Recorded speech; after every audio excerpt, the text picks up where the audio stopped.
Olá, gente, bom dia. Nós vamos começar mais uma escola dominical. Nós estamos aqui com o Fred e com a Dilson. E nós vamos começar essa manhã com o Fred nos dirigindo a Deus em uma oração e depois o Adilson vai fazer a leitura do texto da nossa lição. Bom dia, vamos falar com Deus nessa manhã de domingo. Deus, nós te bendizemos, Pai, te bendizemos porque o Senhor nos dá a oportunidade, como família da fé, como igreja reunida, mesmo à distância, cada um em sua casa, por meio da tecnologia, meio de graça que o Senhor nos proporciona, para que nós possamos levar a mensagem do Evangelho a cada casa, a cada família, e que as pessoas, ao ouvirem essa mensagem, ao entenderem essa mensagem, ao compreenderem essa mensagem, possam ser transformadas não pela eloquência, não pela oratória, mas pelo poder do teu Evangelho. Essa é a nossa oração. Sê conosco, nos abençoe, nos guarde e nos edifique nesta manhã. É em nome de Jesus que oramos hoje e para todos sempre. Amém, amém e amém. Amém. Adilson, você faz a leitura para a gente aí do texto bíblico, então? Ok. Atos 2, de 42 até 47. Diz assim: como viviam os convertidos. E perseveravam na doutrina dos apóstolos, na comunhão, no partir do pão e nas orações. Em cada alma havia temor. Muitos prodígios e sinais eram feitos por intermédio dos apóstolos. Todos que creram estavam juntos e tinham tudo em comum.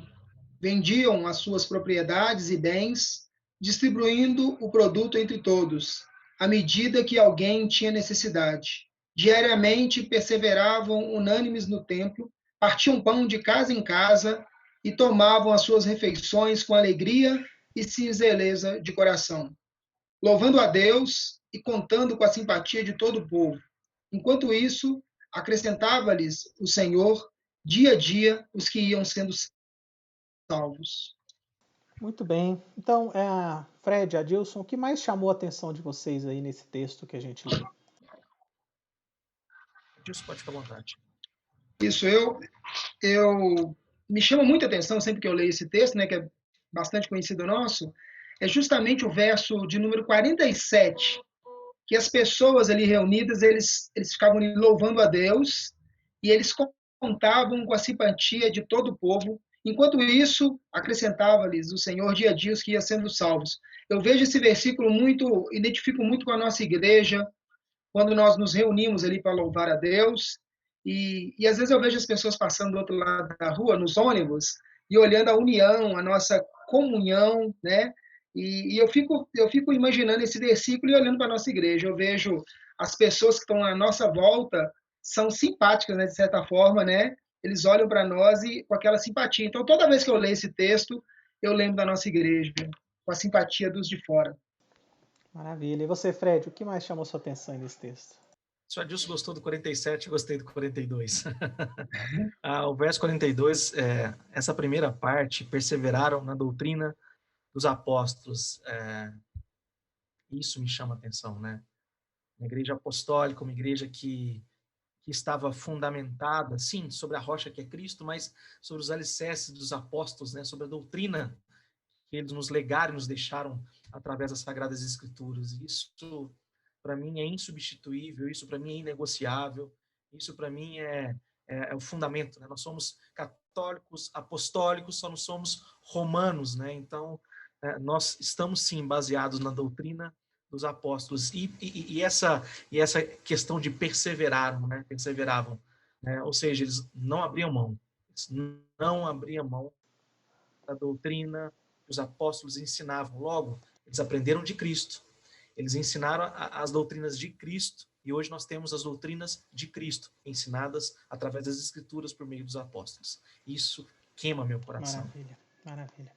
Muito bem, o texto ele fala aí no versículo 41, né, que aqueles que aceitaram o discurso de Pedro foram batizados e naquele dia houve o acréscimo de 3.000 pessoas. E quando a gente fala aí a respeito de batizado, às vezes, né, nós temos algum tipo de confusão na cabeça das pessoas. Então eu vou pedir para o Fred explicar para a gente resumidamente aí né, o que é esse batismo aí, o que é importante a gente saber sobre ele, para que a gente possa ler o restante desse texto sem confundir. Ótimo, ótimo, reverendo. Tem um teólogo, é, já não mais entre nós, Sproul, o nome dele, né? Ele disse que naquele período intertestamentário, aquele período que tem entre o Antigo Testamento e o Novo Testamento, ali foi instaurado, foi inaugurado, foi colocado ali esse batismo de prosélitos. O que era esse batismo de prosélitos? Né? Se consistia em 3 etapas se fosse homens, não se fosse mulher, em 2 únicas etapas. Vou pegar na maior, que é dos homens. Ele tinha que fazer uma profissão de fé judaica, ele tinha que, o homem, no caso, passar pela circuncisão e, por fim, ser batizado, né? Então, assim, se isso foi inaugurado ali naquele período intertestamentário, entre Malaquias e Mateus, né? Então, Jesus lança mão nesse rito que aqueles homens instauraram e transfere esse rito agora não mais por um contexto judaico, mas ele transfere esse rito por um contexto da nova aliança. Né? Então, esse passar, né, esse ato que Jesus faz, né, vai e prega a palavra e todo aquele que crê, ele é batizado, né? Então, assim, o batismo, ele, agora traduzindo, o batismo por si só. Então, pegando o caráter histórico que ele estava entre o período intertestamentário, Jesus lança a mão e impõe e coloca ele dentro da nova aliança. Então, o que é o batismo? É um selo, é um sinal externo daquilo que Deus havia feito internamente nos corações. Então, se o batismo antigamente ele era apenas para um rito de passagem, um rito de transferência, para nós não. Para nós não. O batismo é um selo, é uma marca que o cristão tem de que ele faz parte da família da aliança, que ele faz parte da igreja do Senhor Jesus Cristo, né? E o batismo também significa que nós participamos tanto da morte e tanto da ressurreição do Cordeiro. E isso, eu enxergo o batismo nessa perspectiva, reverendo. Muito bem. É por isso que nós temos no batismo o sinal externo de entrada na comunidade da aliança, né?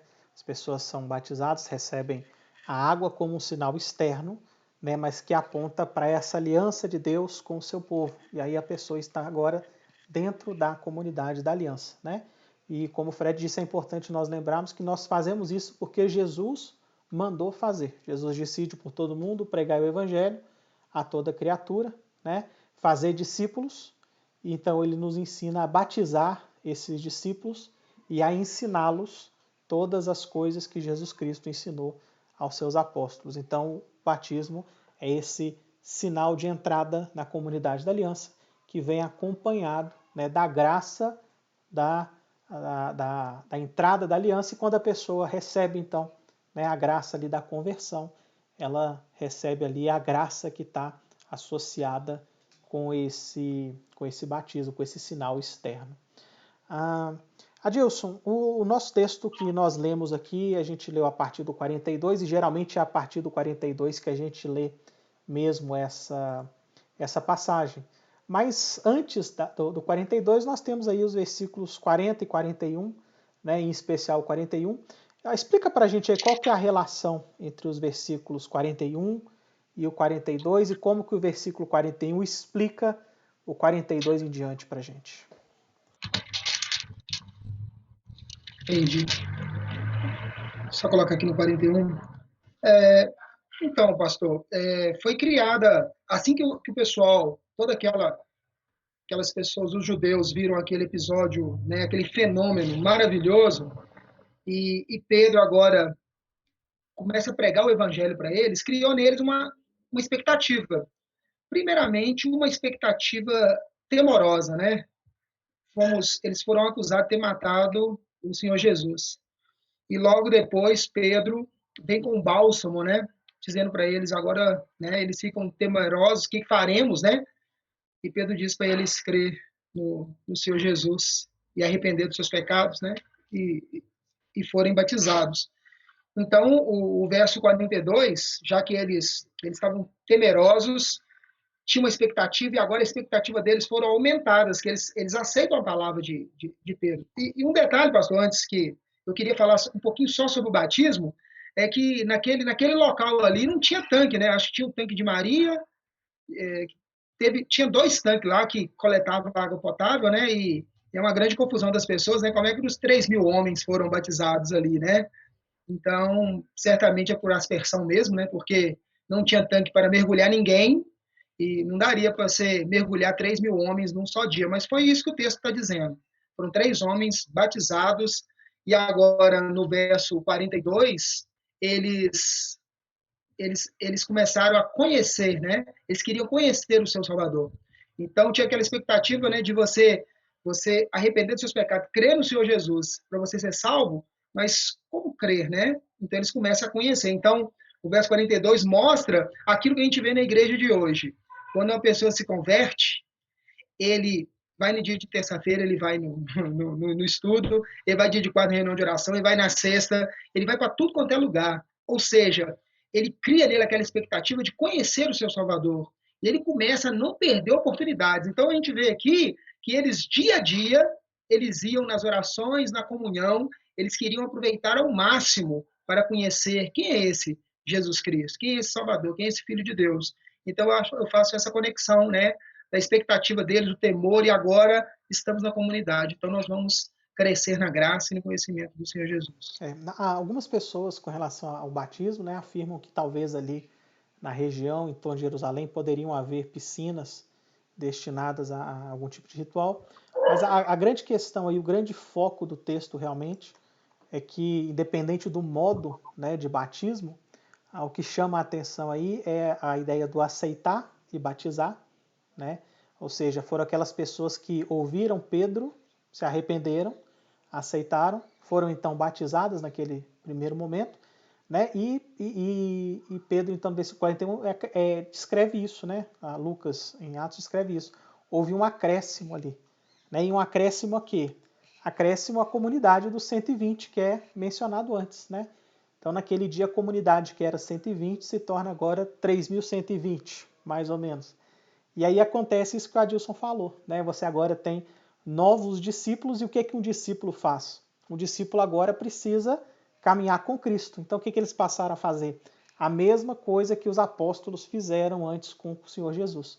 Eles passaram a caminhar na doutrina de Cristo, no ensino de Cristo, ensinado por meio dos apóstolos, né? Na comunhão, ou seja, na vida em comum, no compartilhar os mesmos objetivos, os mesmos sonhos, porque são os sonhos do reino, os objetivos do reino, e finalmente nas orações, né? No partir do pão, né? No partir do pão, provavelmente aqui uma referência talvez à ceia do Senhor, a participar da mesa do Senhor. Então praticamente aquelas 3.000 pessoas passaram a fazer aquilo que as 120 estavam fazendo antes, caminhando com o Senhor Jesus, né? E isso é o bonito aí da comunidade cristã. Todo aquele que é recebido para dentro da comunidade cristã, ele passa a fazer aquilo que os cristãos estavam fazendo, né? Passa a fazer parte dessa comunidade de Cristo Jesus, dessa comunidade cristã. Então, no nosso estudo de hoje, nós vamos observar que aqueles que creram no testemunho dos apóstolos passaram a fazer parte da comunidade dos discípulos de Jesus, sendo recebidos pelo batismo e integrados nas práticas comunitárias da fé cristã. Eu acho que o texto nos chama bastante atenção para o aspecto comunitário da fé cristã, sem dúvida alguma. Então, olhando aí rapidamente para o texto, né, Fred, o que aconteceu então com aqueles que ouviram a palavra? Né? O que aconteceu com essas Aqueles que ouviram e aceitaram a palavra, reverendo, eles foram batizados, né? Verso 41. Então os que eles aceitaram a palavra foram batizados. Isso. E Adilson? E aí então, eles depois de batizados começaram a fazer o quê?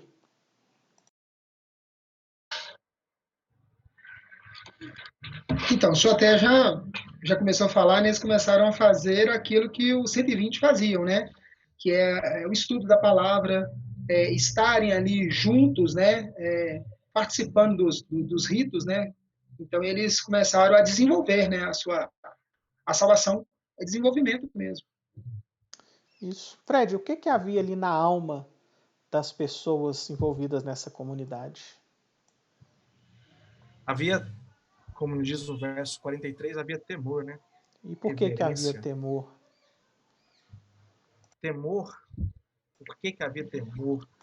Exatamente pelo fato de que aqueles homens foram encontrados pelo Evangelho. Eles entenderam que antes eles eram caçadores do Senhor, agora eles passam a ser servos do Senhor, né?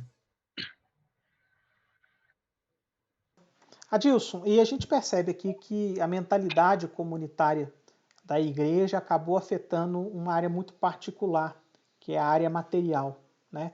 Como que a comunidade cristã lidava com as questões materiais aí?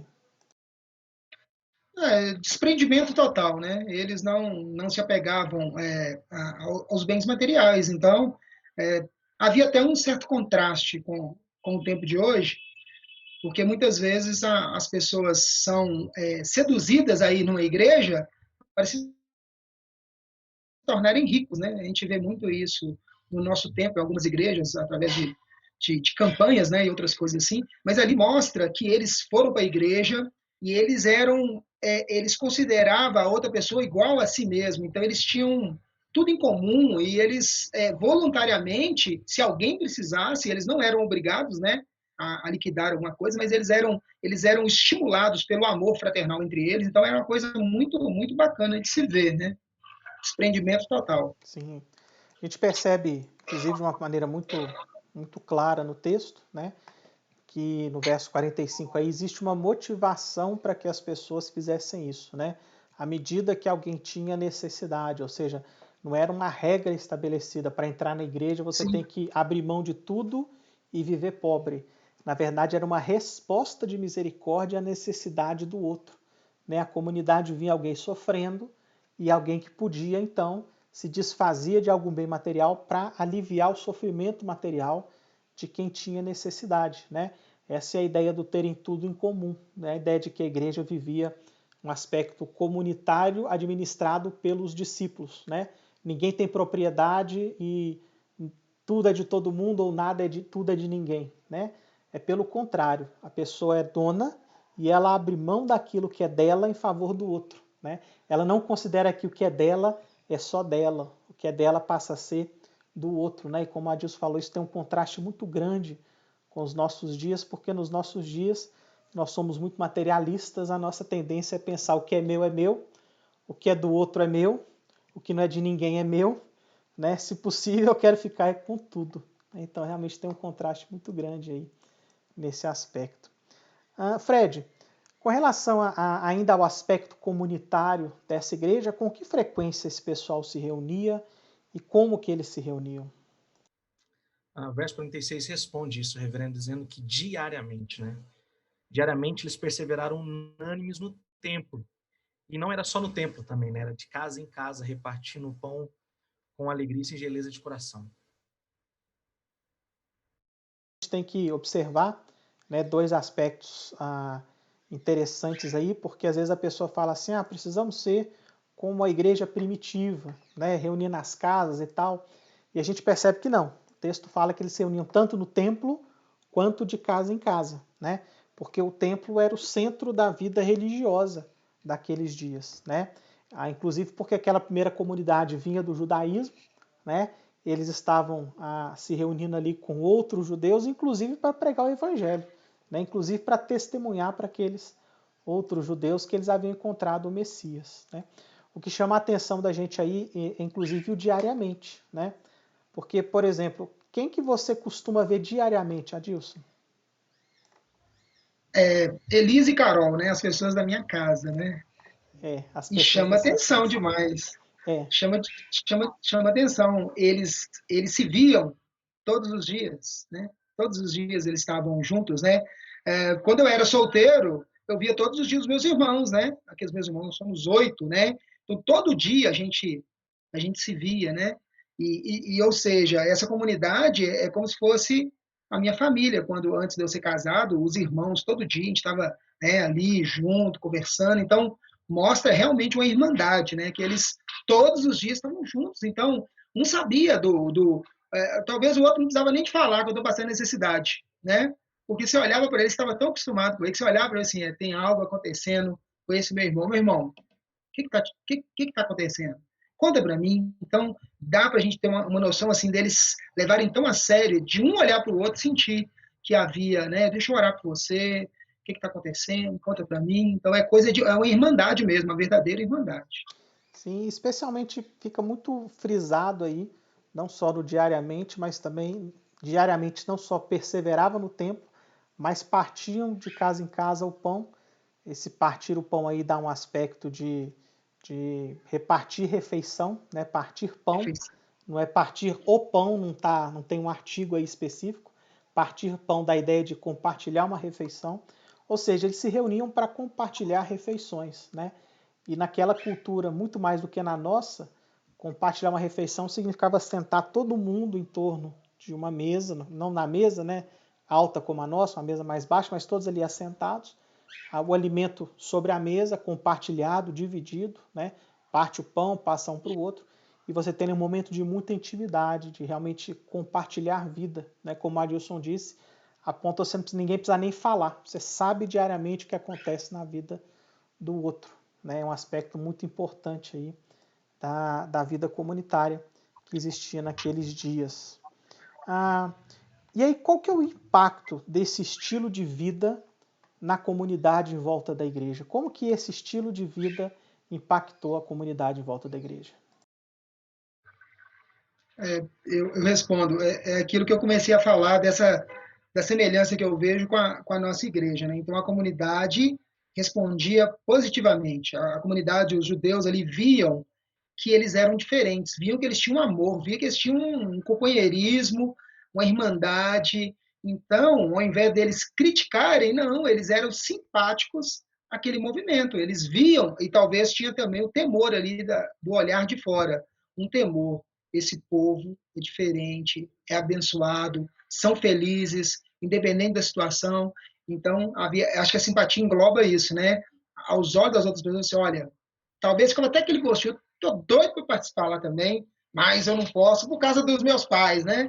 Então, talvez assim, sem o Espírito Santo, talvez eu até ficava admirando, né? Então, eles admiravam aquela união fraternal que existia ali. Isso, o Adilson falou um aspecto muito importante aí no verso 47, né? O louvar a Deus, ou seja, havia alegria, havia contentamento, né? Eles haviam encontrado algo que os outros talvez estavam buscando ali. Né? Eles haviam encontrado o Salvador, o Messias, isso tinha um impacto muito grande mesmo. E aí, Fred, como o Adilson respondeu essa pergunta, eu pergunto para você, quem que fazia a igreja crescer e como que a igreja crescia pela essa descrição aqui nesse primeiro momento? Quem fazia a igreja crescer, quem faz a igreja crescer é sempre o Senhor, né? Não é um atributo humano isso, né? É o Senhor quem vem acrescentando dia a dia aqueles que vêm sendo salvos. Só repete a segunda pergunta. A segunda pergunta é como que acontecia esse crescimento? Dia a dia. Dia a dia.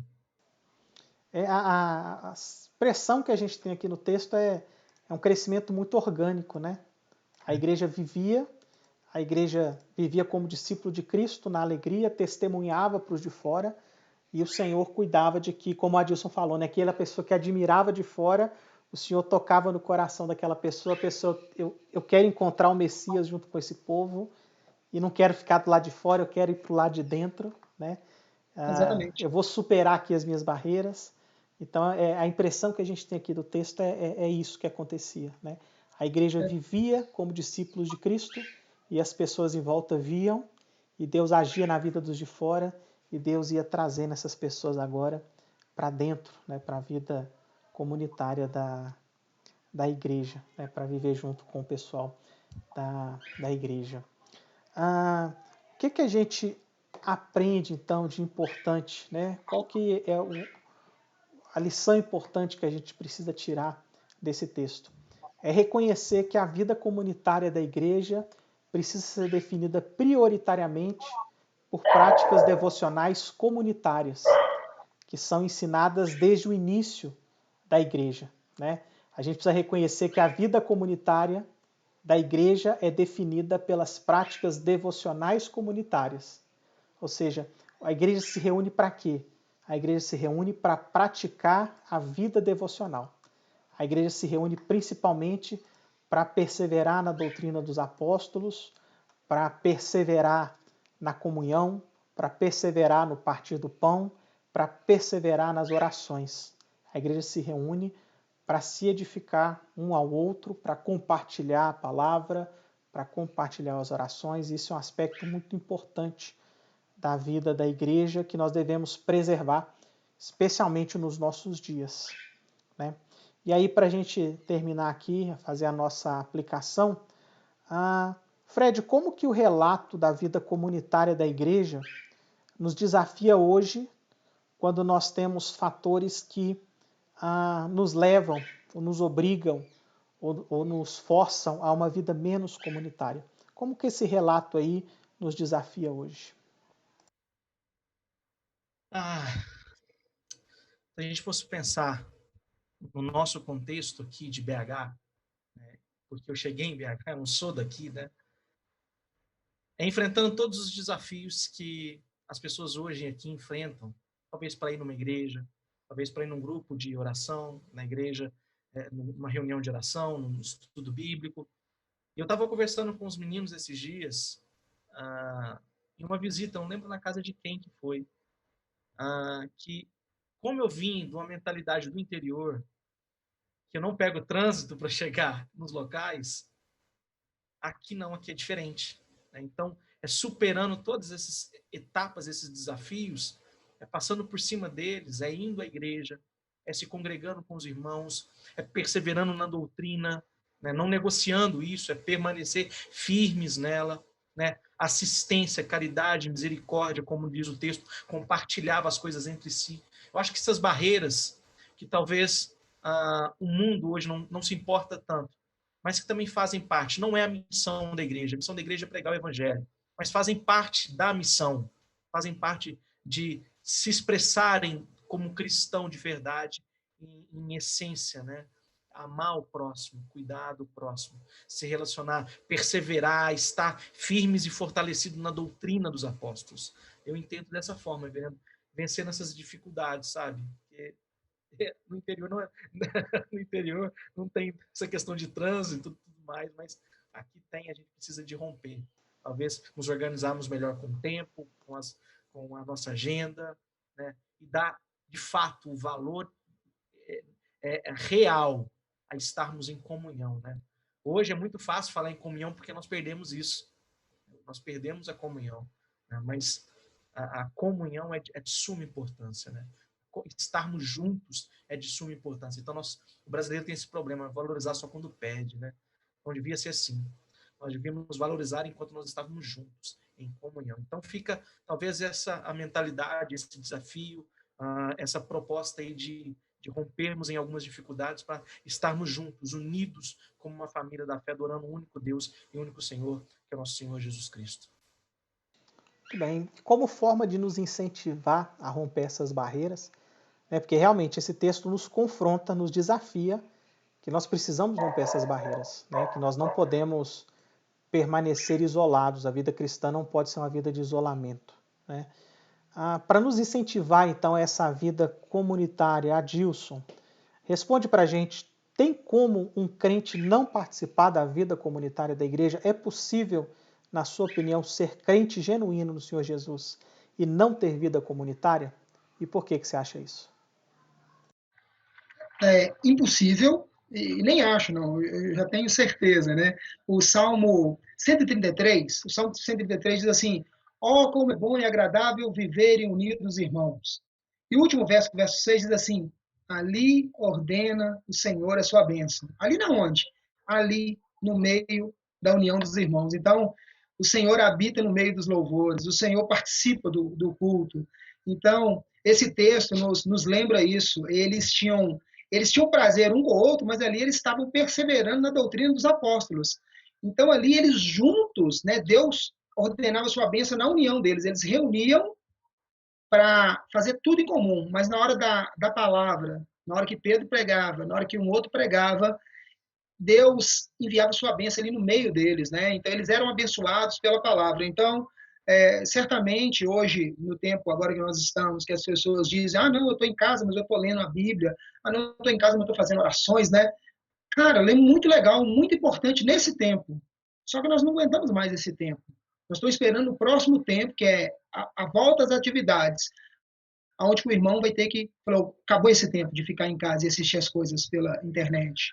Mas é o tempo de ficarmos juntos, porque ali, no meio, Deus ordena a sua bênção. Então, nós temos que viver, né? Porque quando nós praticamos esse louvar a Deus comunitário, estudando a Bíblia, aprendendo, crescendo na graça e no conhecimento do Senhor, dia a dia Deus vai acrescentando. E nós experimentamos isso na nossa igreja. Eu teve vários visitantes que eu perguntava assim, o senhor é de onde? Eu moro aqui perto. Mas você vem com quem? Não, eu vi a igreja e pensei comigo, um dia eu vou vir nessa igreja. Então, muitas pessoas, até os que ficaram, eles passaram, olharam, viram, foram simpáticos das igrejas, não, vou voltar domingo aqui. Uma senhora falou assim, não, eu passei aqui, eu vi ali o horário, aí eu vim aqui. Então, não tem como, nós somos corpo de Cristo, né? Então, como nós somos corpo, nós temos que estar juntos, não podemos nos separar, não podemos, porque senão a gente seca. A palavra de Deus diz que todo que estando em mim, esse dá muito fruto. Aquele que se afasta de mim, ele seca e não serve para mais nada a não ser queimado. Então, a grande preocupação é essa. Nós temos que, assim que voltar às atividades, nós temos que ter a nossa igreja com 150 pessoas, dando trabalho para os diáconos. Põe cadeira aqui, tira a cadeira ali. Você que está mais velho na igreja, você que é presbítero, fique em pé, dá o seu lugar para outro. Eu quero viver esse tempo, pastor, que essas pessoas vão ser simpáticas a nós, vão voltar às igrejas, o povo de Cristo vai estar, que são muito importantes, os 150, mas nós queremos 200, 300 para a glória de Deus. Então, os 150 ali, bem simpáticos, bem harmoniosos, isso é igreja. A gente precisa olhar para o texto, né, de uma forma crítica e observar tudo isso que vocês falaram aqui, como que isso é evidente no texto, né? O verso 42 fala que perseveravam, né? E esse perseveravam dá ideias daquela coisa que é cotidianamente, especialmente a palavra perseverar é cotidianamente, apesar de qualquer outro fator externo que pudesse impedir, da ideia de continuidade ali, né? E justamente perseveravam quem? Os 120 mais os 3.000. Juntou, formou um grupo e eles perseveravam. Então, ou seja, eles tinham uma vida piedosa baseada na doutrina dos apóstolos, na comunhão, no partir do pão, nas orações. Depois, no verso 44, fala que todos os que creram estavam juntos, ou seja, formou-se uma comunidade. O estar juntos, ter essa mentalidade de tudo comum, isso é uma mentalidade de comunidade. Como o Fred falou, a gente só percebe o quanto que isso é valioso quando a gente perde. Não sei se foi o Fred ou o Adilson. Né? Agora que a gente não tem, a gente vê o quanto essa comunhão ela é importante e como que ela era preciosa e às vezes a gente não valorizava. Né? Mas a comunidade cristã é a comunidade daqueles que vivem juntos, que compartilham uma vida, que compartilham suas orações uns com os outros, compartilham aquilo que tem, compartilham aquilo que não tem, compartilham as lutas, compartilham as vitórias. Né? No verso 46, nós temos ali, diariamente perseveravam novamente, só que agora unânimes, ou seja, todos estavam ali perseverando juntos, né? Como a Adilson falou, eram os 150, né?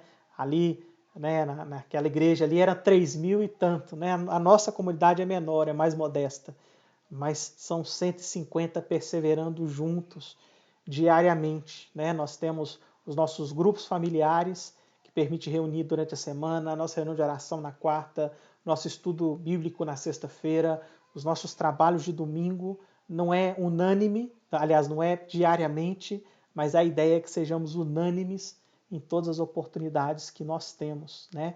E no verso 47 diz que o Senhor lhes acrescentava.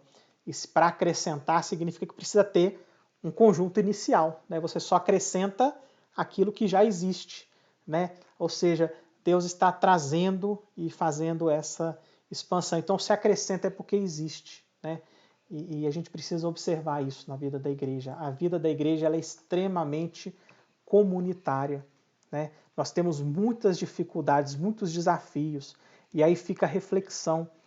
em período de pandemia, claro que respeitando todas as regras de segurança que são impostas, a máscara, o distanciamento, a gente sai e vai para a igreja, né? Um vírus não impediu a gente. A morte, a iminência da morte, não impediu a gente, né? Nós estamos dispostos a estarmos juntos, não correndo um risco desnecessário, mas nós sabemos que estar juntos é importante. Mas quando passar a pandemia, aí talvez seja um chuvisco que nos impeça de sair para a igreja, talvez um dia que a gente está um pouquinho mais cansado, às vezes um programa na televisão, às vezes alguma coisa que a gente está fazendo no celular. A gente precisa vigiar porque existem muitas coisas que podem tentar nos afastar, né, da presença um do outro, da vida comunitária. O que a gente precisa fazer? Nós precisamos aprender a organizar a nossa vida, a nossa agenda e a nossa prioridade para que o cristianismo possa ser vivido de maneira piedosa e comunitária. Eu acredito que a grande dificuldade que a gente tem é de priorizar, né? E a gente precisa aprender a priorizar. E a maneira de priorizar é nós entendermos o quanto isso é importante. O quanto isso foi importante para a vida da igreja no início, o quanto isso é importante para as nossas vidas. Se eu perguntar para o Fred e para o Adilson o que é ser cristão, eles vão responder: ler a Bíblia, orar, participar dos sacramentos, fazer as obras que Jesus nos ensinou a fazer, verso 42. Aí eu vou perguntar: mas sozinhos? E qualquer um que lê esse texto vai falar: não, nós vamos juntos, nós vamos uns com os outros. Essa é a grande lição que a gente aprende. Fred e Adilson, vocês querem complementar com mais alguma coisa? Agradecer a Deus, né? E fica o desafio, né, reverendo? Fica o desafio de nos atentarmos a isso, de valorizarmos a comunhão, de olharmos para o irmão, de cuidarmos da nossa agenda e de estarmos juntos, né? E orar, sempre orar. 99% das minhas orações é um pedacinho daquele salmo, né? Dá-te pressa em nos socorrer, Senhor. Porque quanto antes ele vir nos socorrer, mais rápido voltaremos a ter essa comunhão. Deus abençoe. Eu fiquei lembrando aqui que quem criou a igreja, quem fundou a igreja, quem cuida da igreja é o Senhor Jesus. E ele tem esse protótipo, né? Ele, irmãos junto em comunhão, louvando a ele. Então, isso é bom. O Senhor sabe que é bom, agrada ao Senhor. Então, eu queria dizer para você que está me assistindo, que mais para frente, quando a igreja abrir, às vezes você vai pensar em não vencer essas barreiras, né? Mas o Espírito Santo vai falar no seu coração. O Espírito Santo vai falar que você está errado, ele vai queimar seu coração. Olha, você tem que estar junto com os irmãos. Então, eu creio que, graças ao bondoso Deus, como ele é o criador e o mantenedor da igreja, ele vai impulsionar os irmãos a irem na igreja, né? Ele vai falar no coração, a pessoa, por mais que ela se distancia, o Espírito Santo vai sempre tocar no coração dela que ela tem que voltar para a igreja, que é o melhor local do mundo. A gente é alimento, né? A igreja é o alimento. Por isso que essa igreja se alimentava bem todos os dias, né? Então eles agradavam muito a Deus porque eles se alimentavam. Então, para os irmãos, eu tenho certeza que quando terminar essa pandemia, nós estaremos juntos, nós 150, e nós vamos avançar mais com a nossa igreja. Isso. E lembrando, pessoal, que a gente não está falando de igreja no sentido de prédio apenas. Nós estamos falando da vida comunitária, da reunião. Né? Pode ser lá no templo, no nosso prédio, mas pode ser no estacionamento, pode ser no parque, onde quer que seja. A gente tem encerrado as nossas lições de escola dominical com uma oração, mas hoje nós vamos fazer algo um pouquinho diferente. Ao invés de um de nós três aqui fazermos uma oração, eu vou desafiar você que assistiu essa lição a orar junto com alguém. Aí você fala: mas como, pastor? Está fazendo essa lição assim justamente porque não pode estar junto, né? Aí você lembra que você tem o seu celular, você tem o seu WhatsApp, você tem a possibilidade de ligar para alguém. Então você vai fazer isso, você vai pegar o telefone, você vai ligar para alguém da igreja, vai ligar para alguém que compartilha com você a sua fé e você vai orar com essa pessoa. Ora pelo telefone, se você tem facilidade, bota o WhatsApp aí com a ligação de vídeo, olhando para aquela pessoa e ore com essa pessoa, né? E se você a pessoa não assistiu essa lição, não tem problema. Você vai orar com ela e falar: agora vai lá e assista você também e ora com mais alguém. A gente não pode estar junto no mesmo prédio, mas a gente tem que aproveitar cada oportunidade que Deus nos dá para perseverarmos unânimes, né? Não dá para perseverar no templo, não dá para perseverar de casa em casa, não tem problema. A gente persevera de WhatsApp em WhatsApp, de celular em celular, não tem problema. Nós vamos estar juntos, né? Nós vamos estar compartilhando as nossas vidas. Que Deus possa, então, nos abençoar, que Deus possa te abençoar aí de casa, você que esteve com a gente. Agradecer mais uma vez ao Fred e ao Adilson. Dizer que nós estamos gravando a nossa escola dominical assim por causa das restrições do Covid, mas a nossa oração, o desejo no nosso coração é para que isso seja muito temporário, né? Para que mais um domingo, 2 domingos no máximo, nós estejamos novamente juntos lá na igreja. Deus abençoe. Fred, Adilson, se vocês quiserem se despedir do pessoal. Tchau, pessoal. Gente. Bom domingo. Bom domingo, gente. Deus abençoe vocês aí e um abraço para todos.